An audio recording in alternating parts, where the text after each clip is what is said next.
किस पाप के कारण दुख देने वाली संतान प्राप्त होती है? एक समय की बात है, माता पार्वती भगवान शिव से कहती हैं, हे स्वामी, आज मैं पृथ्वी लोक पर भ्रमण कर रही थी। मैंने देखा कि हर मनुष्य की दूसरी संतान अपने माता पिता को दुख दे रही है, उनकी आज्ञा का पालन नहीं कर रही है और उन्हें घर से बाहर तक निकाल रही है। हे स्वामी, आखिर कलयुग में इतना पाप क्यों बढ़ रहा है? कृपा करें और मेरी जिज्ञासा को शांत करें। तब भगवान शिव कहते हैं, हे देवी पार्वती, अभी कलयुग चल रहा है और जिस घटना की आप बात कर रही हैं, वह भी एक गाय का श्राप है, जिसके कारण मनुष्य की संतान आज उन्हें दुख दे रही है। माता पार्वती अत्यंत उत्सुकता के साथ कहती हैं, हे स्वामी, वह कौन सा श्राप है और क्यों दिया एक गाय ने मनुष्य को? तब भगवान शिव कहते हैं, हे देवी पार्वती, आज मैं आपकी सारी शंका को दूर करता हूँ, किंतु आपको इस कथा को पूरा ध्यान से सुनना होगा और मानव जाति के कल्याण हेतु इसका प्रसार भी करना होगा। जो भी स्त्री तथा पुरुष इस कथा का श्रवण करेगा, उसके सारे पाप नष्ट हो जाएंगे और उसे मुक्ति मिल जाएगी। उन पर मेरी कृपा दृष्टि सदैव बनी रहेगी। फिर माता पार्वती कहती है, हे स्वामी, मैं ऐसा ही करूंगी। मेरा सौभाग्य है जो इस कथा का श्रवण करने का अवसर आज मुझे मिला है। फिर भगवान शिव कहते हैं, हे देवी पार्वती, इस विषय में अब हम आपको एक प्राचीन कथा सुनाते हैं। आप ध्यान से सुनिए। पूर्व काल की बात है, जब कलयुग की शुरुआत होने वाली थी और कलयुग का असर मनुष्य जीवन पर पड़ रहा था।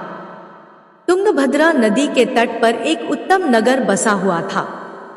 वहां सभी वर्गों के लोग अपने अपने धर्म का पालन करते थे और सत्य एवं सत्कर्म में लगे रहते थे।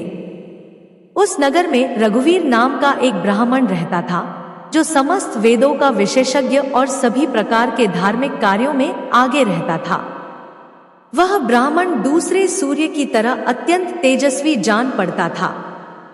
रघुवीर धनवान ब्राह्मण होने के बावजूद भिक्षा मांगते हुए जीवन निर्वाह करता था। उसकी पत्नी का नाम सुभद्रा था, जो अत्यंत सुंदर थी, मानो स्वर्ग की अप्सरा हो। उसका जन्म भी अच्छे कुल में हुआ था, फिर भी वह स्वभाव से बड़ी हठीली और क्रूर थी। उसे अपने सौंदर्य और धन का बड़ा घमंड था। वह हमेशा ही दूसरे लोगों की निंदा किया करती थी, परंतु घर का कामकाज करने में बड़ी ही बहादुर थी। वह बहुत कंजूस भी थी। भगवान शिव कहते हैं, हे देवी पार्वती, उसे झगड़ा फसाद करना, चुगली करना, यह सब उसके व्यसन थे। अब वे दोनों पति पत्नी बड़े प्रेम से रहते थे, फिर भी उन्हें कोई संतान नहीं थी। इसी कारण से धन, जायदाद तथा घर आदि कोई भी वस्तु उन्हें सुखद नहीं जान पड़ती थी। कुछ समय के पश्चात उन्होंने संतान प्राप्ति के लिए एक धर्म यज्ञ किया। वे गरीबों को सदागो, भूमि, सुवर्ण और वस्त्र आदि दान करने लगे। उन्होंने अपने धन का आधा भाग धर्म के मार्ग में खर्च कर दिया था, फिर भी उन्हें कोई पुत्र या पुत्री नहीं हुआ। इस कारण से ब्राह्मण को बड़ी चिंता हुई और वह अत्यंत दुखी होकर एक दिन घर छोड़कर वन में चला गया। वन में चलते चलते दोपहर के समय उसे प्यास लगी, इसलिए वह एक नदी के किनारे गया और वहां जल पीकर बैठ गया। संतान न होने के चिंता के कारण उसका सारा शरीर सूख गया था। वह अत्यंत कमजोर और दुखी रहने लगा था, मानो उसके शरीर में प्राण नहीं हो।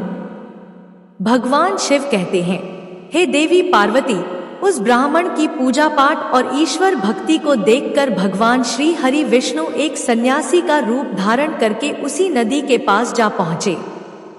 सन्यासी वहां आए। उन्होंने भी नदी में से जल पिया और दूसरी तरफ बैठे ब्राह्मण को देखा। तब वह ब्राह्मण उस सन्यासी को देखकर उनके चरणों में मस्तक झुकाकर जोर जोर से सांस लेते हुए उनके सामने खड़ा हो गया। तब सन्यासी ने पूछा, हे ब्राह्मण, तुम रोते क्यों हो? तुम्हें कौन सी चिंता सता रही है? तुम शीघ्र ही मुझे अपने दुख का कारण बताओ। फिर ब्राह्मण ने कहा, हे मुनि, मैं अपना दुख क्या कहूँ। यह सब मेरे पूर्व जन्म के पाप का संचित फल है। मेरी कोई संतान नहीं है, इसे मेरे पितर भी दुखी हैं। मेरे पूर्वज जब मेरे द्वारा दी गई जलास को पीते हैं तो उनकी दयनीय अवस्था देखकर मेरा हृदय विचलित होता है। देवता और ब्राह्मण भी मेरी दी गई वस्तुएं प्रसन्नता पूर्वक नहीं लेते हैं। संतान के दुख से मेरा संसार सुनासा हो गया है। अतः अब मैं यहाँ इस नदी में प्राण त्यागने के लिए आया हूँ। संतानहीन पुरुष का जीवन धिक्कार के योग्य है।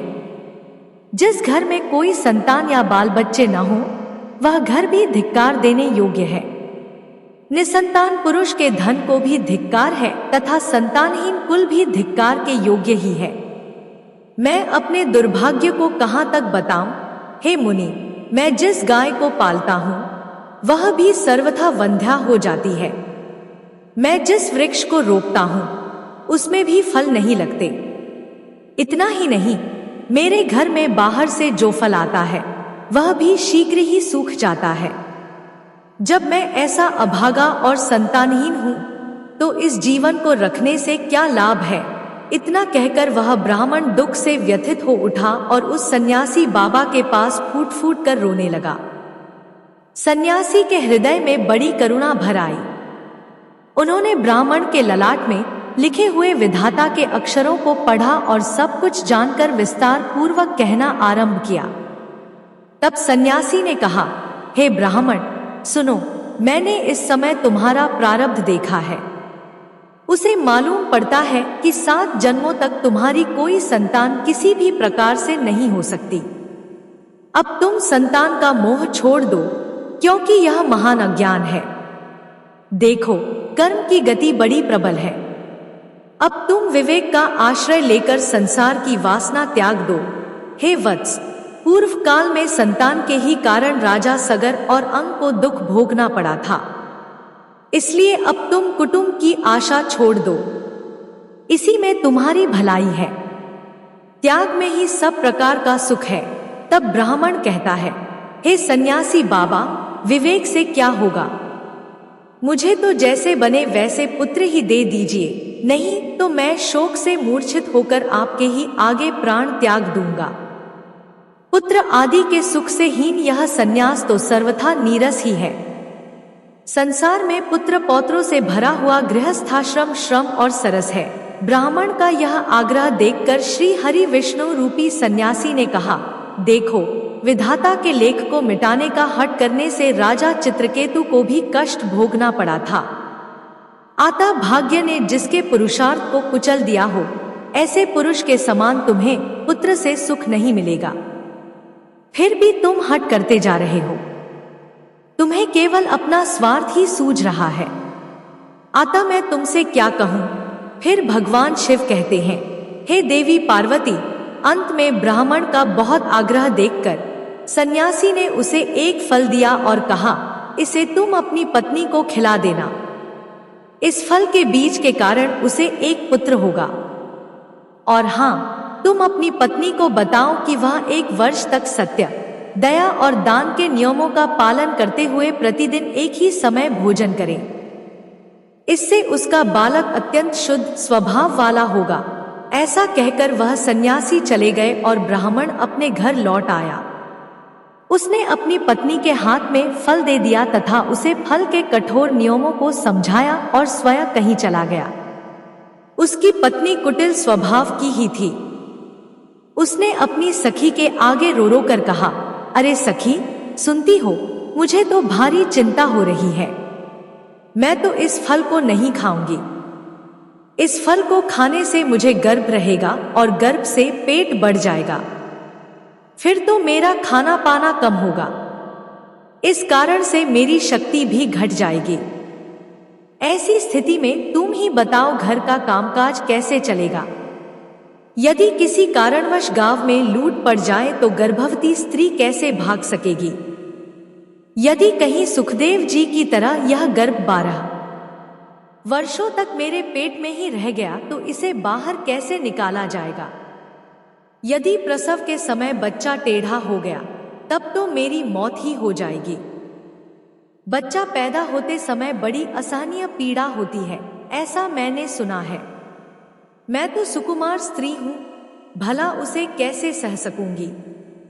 गर्भवती अवस्था में जब मेरा शरीर भारी हो जाएगा और चलने फिरने में आलस्य लगेगा, तब यह नियम का पालन मेरे लिए बहुत ही कठिन दिखाई देता है।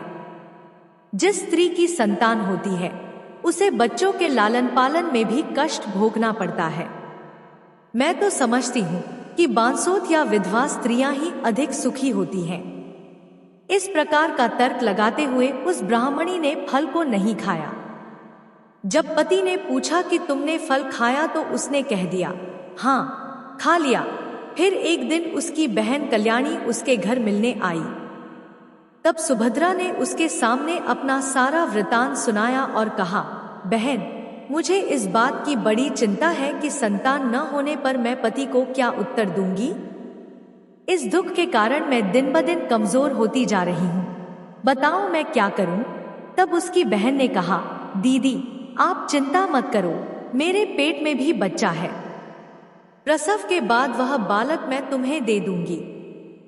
तब तक तुम गर्भवती स्त्री की भांति घर में छिपकर रहो। तुम मेरे पति को धन दे देना, इससे वह तुम्हें बालक देंगे और लोगों में यह प्रचार कर देंगे कि मेरा बच्चा 6 महीने का होकर गर्भपात होने से मर गया।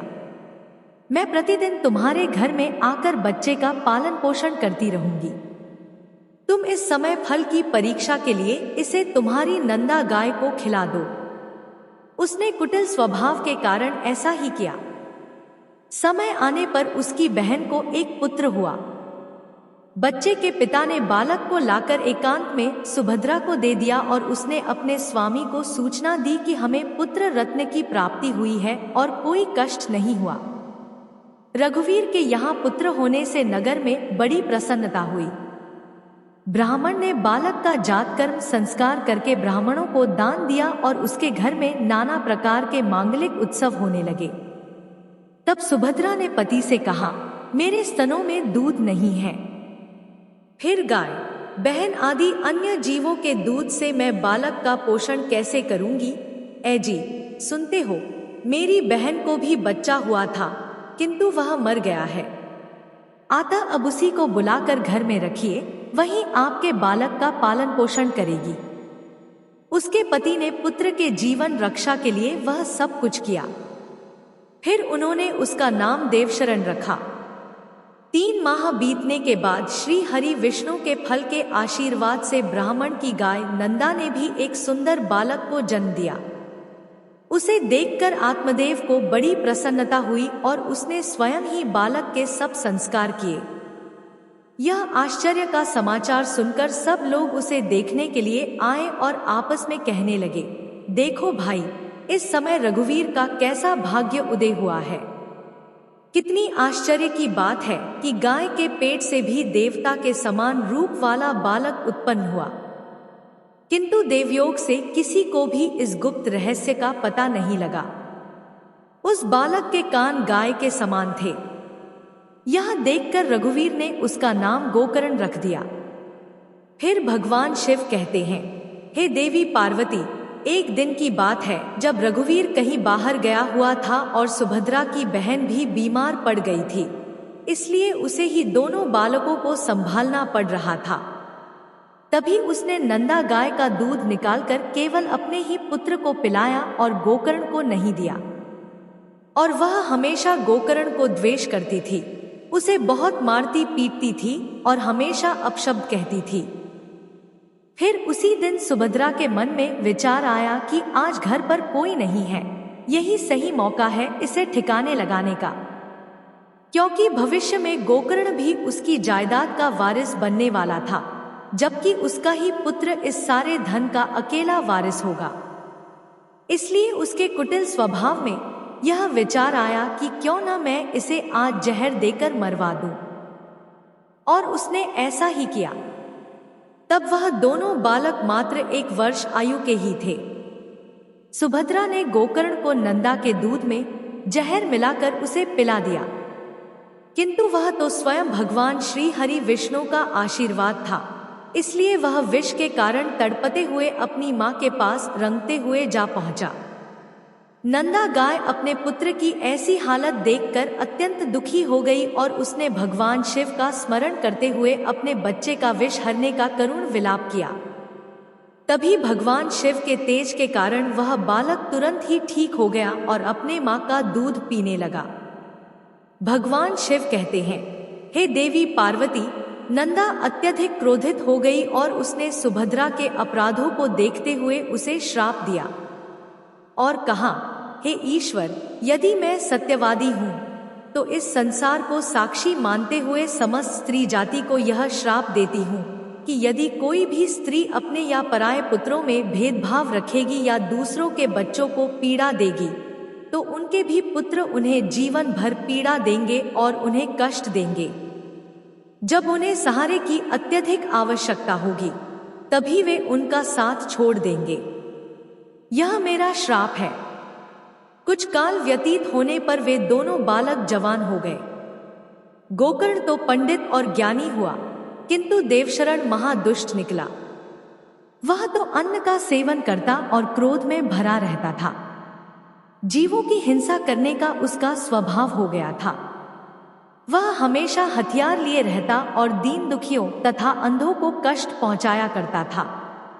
उसने वैश्य के कुसन में पड़कर पिता का सारा धन बर्बाद कर दिया। एक दिन तो माता पिता को खूब पीटकर वह घर के सारे बर्तन उठा ले गया। इस प्रकार धनहीन हो जाने के कारण बेचारा बाप फूट फूट कर रोने लगा और बोला, इस प्रकार पुत्रवान बनने से तो पुत्रहीन रहना ही अच्छा है। कुपुत्र बड़ा ही दुखदाई होता है। अब मैं कहाँ रहूं, कहाँ जाऊं? कौन मेरा दुख दूर करेगा? मुझ पर बड़ा भारी कष्ट पहुंचा है। अब तो मैं इस दुख से अपना प्राण ही त्याग दूंगा। भगवान शिव कहते हैं, हे देवी पार्वती, इसी समय सत्यवान गोकर्ण वहां आए और वैराग्य का महत्व बताते हुए अपने पिता को समझाने लगे। पिताजी, इस संसार में कुछ भी सार नहीं है। दुख ही इसका स्वरूप है। यह जीवों को मोह में डालने वाला है। भला यहाँ कौन किसका पुत्र है और कौन किसका धन? जो इनमें आसक्त होता है उसे ही रात दिन जलना पड़ता है। इंद्र अथवा चक्रवर्ती राजाओं को भी कोई सुख नहीं है। सुख तो बस एकांतवासी वैराग्यवान मुनि को ही है। संतान के प्रति आपकी ममता महान अज्ञान है। इसे छोड़िए, क्योंकि मोह में फंसने से मनुष्य को नर्क में ही जाना पड़ता है। औरों की बात ही क्या है। आपका यह प्रिय शरीर भी एक ना एक दिन नष्ट हो जाएगा, आपको छोड़कर चल जाएगा। इसलिए आप अभी से सब कुछ छोड़कर वन में चले जाइए। गोकर्ण की बात सुनकर उनके पिता रघुवीर वन में जाने के लिए मान गए और बोले, हे पुत्र, मुझे वन में रहकर क्या करना चाहिए, यह विस्तार पूर्वक बताओ। मैं दुखी आत्मा हूं। अब तक कर्म और स्नेह के बंधन में बंधकर मैं अपंग की भांति इस ग्रह रूपी अंधेरे कुएं में ही पड़ा हुआ हूं। हे पुत्र, तुम निश्चय ही मेरा उद्धार करोगे। तब गोकर्ण ने कहा, पिताजी, हड्डी, मांस और रक्त के पिंड रूप इस शरीर में अपनेपन का अभिमान छोड़ दीजिए और श्री पुत्र आदि में भी यह मेरे हैं, इस भाव को सदा के लिए त्याग दीजिए। इस संसार को निरंतर क्षणभंगुर देखिए। एकमात्र वैराग्य रस के रसिक होकर भगवान के भजन में लग जाइए। सदा ही भगवत भजन रूप दिव्य धर्म का आश्रय लीजिए। काम भाव से किए जाने वाले लौकिक धर्म को छोड़िए। साधु पुरुषों की सेवा कीजिए। भोगों की इच्छाओं को त्याग दीजिए और दूसरों के गुणदोषों का विचार करना छोड़कर निरंतर भगवत सेवा एवं भगवत कथा के रस का पान कीजिए। वर्ष की अवस्था बीत जाने पर घर छोड़कर स्थिर चित्त से वन को चले गए और वहां प्रतिदिन भगवान श्री हरि विष्णु की परिचर्या करते हुए नियम पूर्वक दशम स्कंद का पाठ किया। इस प्रकार उन्होंने भगवान श्री कृष्ण चंद्र को प्राप्त कर लिया। वीडियो अच्छी लगी हो तो लाइक, शेयर करें और इसी तरह के वीडियो देखने के लिए हमारे चैनल को सब्सक्राइब जरूर करें। धन्यवाद।